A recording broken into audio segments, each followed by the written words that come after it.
ngày năng nhung mà phèm nè tặng ngọc khné ông pi bầm bậy chấm nói để dựng cua đăng khla môn năng tại Đài Loan nơi Hồ Chí Minhประเทศเวียดนามទី1គឺកន្លែងស្នាក់នៅអញ្ចឹងអ្នកទាំងអស់គ្នាអាចធ្វើការកក់កន្លែងស្នាក់នៅតាមរយៈ trip.com ឬក៏ booking.com ក៏បានដែរសម្រាប់ខ្ញុំផ្ទាល់ដែលធ្លាប់ទៅហ្នឹងក៏ខ្ញុំ recommend អ្នកទាំងអស់គ្នាកក់កន្លែងនៅក្នុង district 1ព្រោះអីដោយសារតែ district 1ហ្នឹងនៅជិតកន្លែង shopping center កន្លែងញ៉ាំអីហើយកន្លែងដើរលេងទៀតនៅគឺនៅក្នុងម្លុកហ្នឹងហ្មងបើសម្រាប់ទី2វិញគឺមធ្យោបាយធ្វើដំណើរអញ្ចឹងអ្នកទាំងអស់គ្នាអាចកក់សម្បុត្របែបលក្ខណៈ round trip ពីភ្នំពេញទៅហូជីមិញហើយពីហូជីមិញមកភ្នំពេញវិញបានតាមរយៈ app Red Bus គឺងាយស្រួលក្នុងការកក់មកអ្នកទាំងអស់គ្នាគ្រាន់តែចុចថ្ងៃដែលអ្នកទាំងអស់គ្នាចង់ទៅ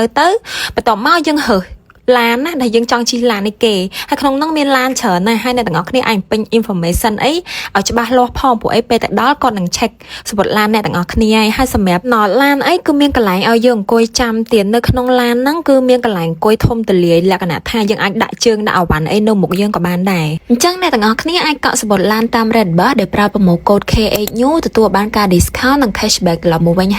50% ហើយបើប្រម៉ូកូដ KH Bus វិញបាន discount ដែរនិងបាន cashback ត្រឡប់មកវិញដល់ទៅ 25% ទី3គឺការដូរលុយអញ្ចឹងខ្ញុំ recommend ឲ្យអ្នកទាំងអស់គ្នាដូរលុយដងពីខ្មែរតែហើយដោយសារតែពេលយើងទៅដល់យើងពិបាករកកន្លែងដូរលុយហើយណាមួយជៀសវាងការដែលយើងត្រូវគេ scam ផងអញ្ចឹង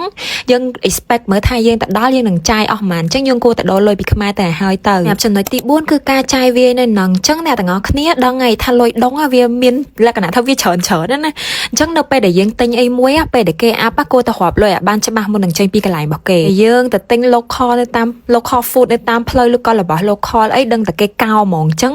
ដើម្បីឲ្យជៀសវាងកុំឲ្យគេកោយើងគួរតែចូលទៅក្នុងហាងណាដែលមើលទៅលក្ខណៈថារៀងសំរុំអីដែរអញ្ចឹងយើងគួរតែទៅកន្លែងហាងនឹងវិញជៀសវាងទៅតាម local អីគេកោអស់លុយហ្មងអ្នកទាំងអស់គ្នាអើយទី5គឺជនជាតិវៀតណាមគាត់អត់សូវចេះអង់គ្លេសអញ្ចឹងអ្នកទាំងអស់គ្នាគួរតែ download Google Translate អីទុកឲ្យហើយទៅបើសិនបើអត់ចង់ប្រើ Google Translate ទេអ្នកទាំងអស់គ្នាមានតែប្រើ Body Language ទៅក៏បានដែរ6គឺអ្នកទាំងអស់គ្នាគួរតែរកកន្លែងដើរលេងញ៉ាំអីឬកន្លែង shopping អីទុកមុនឲ្យហើយគឺលក្ខណៈថានៅពេលដែលយើងទៅដល់វាចំណេញពេលវេលាផងព្រោះអីយើងដឹងថា plan យើងថ្ងៃហ្នឹងត្រូវទៅណាអញ្ចឹងណាហើយមួយទៀតអត់ពិបាករកឯអ្នកទាំងអស់គ្នាសុយតែ TikTok ទៅគឺលោតចេញពេញហ្នឹងមកហ្មងទី7គឺសុវត្ថិភាពរបស់យើងដែលយើងដើរនៅតាមផ្លូវអ្នកទាំងអស់គ្នាគឺម៉ូតូនៅហ្នឹងគឺជាលឿនខ្លាំងមែនតើគ្រាន់តែយើងឈប់អីបន្តិចដឹងគេ display ពេញហ្នឹងហើយអញ្ចឹងនៅពេលដែលយើងដើរតាមផ្លូវគួរតែប្រុងប្រយ័ត្នមួយសម្ភារៈរបស់យើងនឹងឆ្លងខ្នល់ឆ្លងអីមើលឆ្វេងមើលស្ដាំឲ្យបានច្បាស់លាស់ផងចំណុចចុងក្រោយគឺចំណុចទី8គឺមធ្យោបាយធ្វើដំណើរនៅពេលអ្នកទាំងអស់គ្នាទៅដល់ Saigon ឬក៏ Ho Chi Minh ហ្នឹងអញ្ចឹងបើសិនបើយើងទៅយើងមានពីរជម្រើសយើងចង់ជិះលក្ខណៈជា Grab ក៏បានឬក៏យើងចង់ជួលម៉ូតូជិះក៏បានអញ្ចឹងស្រាប់តែចិត្តអ្នកទាំងអស់គ្នាបើសិនបើអ្នកទាំងអស់គ្នាចង់សាកជិះម៉ូតូលេងចង់អីអាហ្នឹងអ្នកទាំងអស់គ្នាជួលម៉ូតូទៅប៉ុន្តែមួយទៀត